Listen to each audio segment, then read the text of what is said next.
പലരുടെയും ജീവിതത്തിലെ സന്തോഷത്തെ ഇല്ലാതാക്കിക്കൊണ്ടിരിക്കുന്ന സിറ്റുവേഷനാണ് ഡിപ്രഷൻ. ആ അവസ്ഥ എത്രത്തോളം മറ്റൊരാളെ പറഞ്ഞു മനസ്സിലാക്കാൻ കഴിയും എന്നറിയില്ല. നമ്മൾ പോലും അറിയാണ്ടായിരിക്കും ചിലപ്പോൾ ആ അവസ്ഥയിലേക്ക് നമ്മൾ പോകുന്നത്. നമ്മൾ ഒരുപാട് ആലോചിച്ച് ചിന്തിച്ചു കൂട്ടി വരുത്തി വെക്കുന്ന ഒരു അസുഖം, അല്ലെങ്കിൽ ഒരു ലവ് ഫെയിലിയർ കൊണ്ടുണ്ടാകുന്ന ഒരു അവസ്ഥ. അങ്ങനെയാണ് പലരും ഇതിനെക്കുറിച്ച് പറയാറ്. അവർ മനസ്സിലാക്കി വെച്ചിരിക്കുന്നത് അങ്ങനെയാണ് എന്നതാണ് സത്യം. എന്തോ വലിയ തെറ്റ് ചെയ്തൊരു കുറ്റവാളിയെ പോലെ ആയിരിക്കും അപ്പോൾ നമ്മൾ ഇവരുടെ എല്ലാം കണ്ണിൽ ഒരു മാറ്റി നിർത്തലും കുറ്റപ്പെടുത്തലും ഒറ്റപ്പെടുത്തലൊക്കെ ആയിരിക്കും.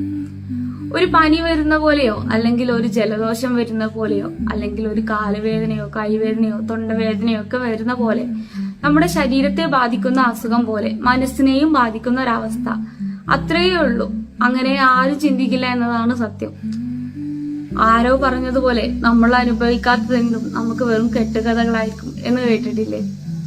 പുറത്തുനിന്ന് നോക്കുന്നവർക്ക് ഭയങ്കര സില്ലിയായിരിക്കും, എന്നാൽ അത് അനുഭവിച്ചവർക്ക്, അതിനുള്ളിൽ കുടുങ്ങിപ്പോയവർക്ക് മാത്രമേ അറിയുള്ളൂ അതെത്ര കഠിനമായിരുന്നു എന്ന്. ഒന്ന് ചിരിക്കാനോ അല്ലെങ്കിൽ ഒന്ന് കരയാനോ പറ്റാത്ത അവസ്ഥയെക്കുറിച്ച് നിങ്ങൾ എപ്പോഴെങ്കിലും ആലോചിച്ച് നോക്കിയിട്ടുണ്ടോ? അത് നമുക്ക് സഹിക്കാൻ പറ്റാത്തൊരവസ്ഥയാണ്. ഒരിക്കലെങ്കിലും ആ അവസ്ഥയിലൂടെ കടന്നുപോയവർ ഏറ്റവും അധികം ആഗ്രഹിക്കുന്നത് അങ്ങനെ ഒരു അവസ്ഥ ആർക്കും ഉണ്ടാകരുത് എന്നായിരിക്കും. ആ അവസ്ഥയിൽ നമുക്ക് ചിരിക്കണോ കരയണോ ജീവിക്കണോ മരിക്കണോ ഒന്നും മനസ്സിലാവില്ല.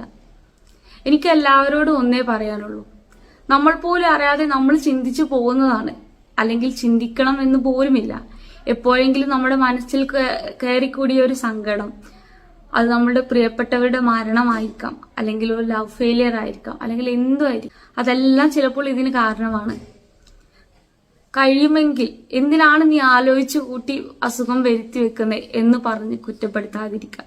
കാരണം നമ്മൾ ഓൾറെഡി ഒരുപാട് തകർന്നായിരിക്കും ഇരിക്കുന്നുണ്ടാവുക. അതിന്റെ കൂടെ ഇതുകൂടി കേൾക്കുമ്പോൾ നമ്മൾ പിന്നെയും കൂടുതൽ സങ്കടത്തിലേക്ക് പോവുകയാണ് ചെയ്യുക. ചിലപ്പോൾ നല്ലത് ഉദ്ദേശിച്ച് പറയുന്നതായിരിക്കും, പക്ഷെ ആ ഒരു അവസ്ഥയിൽ അത് കേൾക്കുമ്പോൾ ആദ്യം ചിന്തിക്കുന്നത് ഞാൻ കാരണമാണോ എനിക്ക് ഈ അവസ്ഥ വരുന്നത് എന്നായിരിക്കും. കരുതൽ കൊണ്ടും സ്നേഹം കൊണ്ടും മരുന്നുകൊണ്ടും മാറ്റിയെടുക്കാവുന്ന ഒരു രോഗം മാത്രമാണിത്. രോഗം വരുന്നത് ആരുടെയും തെറ്റല്ല, കുറ്റവുമല്ല. അത് ആർക്ക് വേണമെങ്കിലും എപ്പോൾ വേണമെങ്കിലും വരാവുന്നതേ ഉള്ളൂ. പക്ഷെ അങ്ങനെ ആരും ആലോചിക്കില്ല. ആലോചിച്ചാലും അത് ഉൾക്കൊള്ളാൻ അവരുടെ മനസ്സ് അനുവദിക്കില്ല.